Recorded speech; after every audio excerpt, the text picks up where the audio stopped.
dambou-inkvis. Die dambou-inkvis is een van die oulikste diere in die diepsee. Sy het sagte, flappende vinne aan die kante van haar kop, wat soos 'n olifant se ore lyk. Daarom het wetenskaplikes haar die naam dambou gegee. Hierdie inkvis leef baie diep in die oseaan waar dit pikdonker is. So sy het nie 'n harde dop nie en haar lyf is jellyagtig en buigsaam. Sy's piepklein, soms net so lank soos 'n liniaal, en sy sweef elegant deur die water deur haar orevinne te gebruik om te stuur.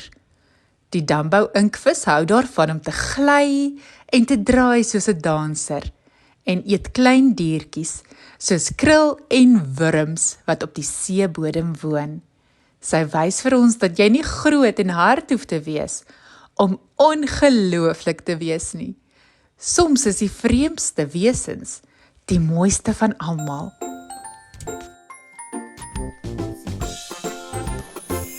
Dory, die dambou-inkvis. Clara was besig om haar wêreldkaart in te kleur toe sy op iets wonderliks afkom.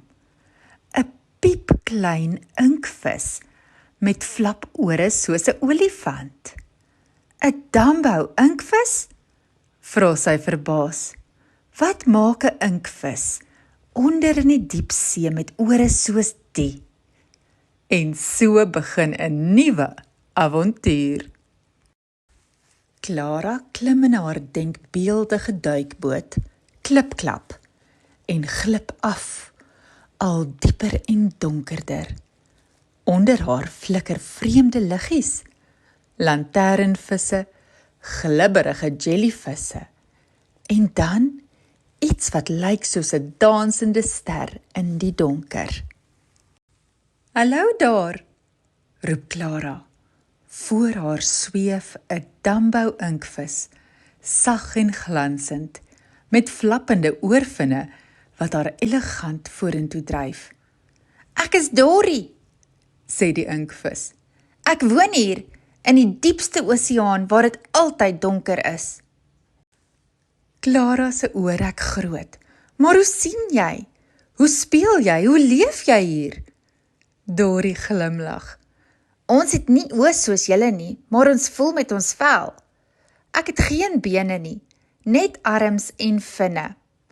Ek is nie groot nie, net so lank soos 'n liniaal, maar ek kan flink swem en dans, net soos 'n ster. Dory wys vir Clara hoe sy draai en wieg, elke beweging lig soos 'n wolk. My ore help my stuur, en kyk daar, 'n krulpartytjie. Klein, garnaalagtige diertjies dartel in die water.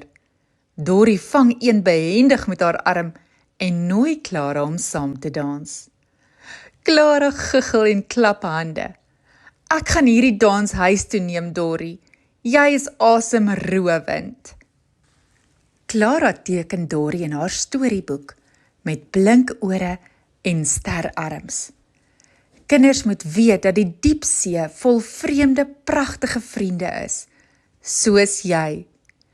En so leer Clara en ons dat die dambou-inkvis, al is sy piepklein en leef in die donkerste waters, vol karakter, dans en geheime is, 'n ware heldin van die diepsee.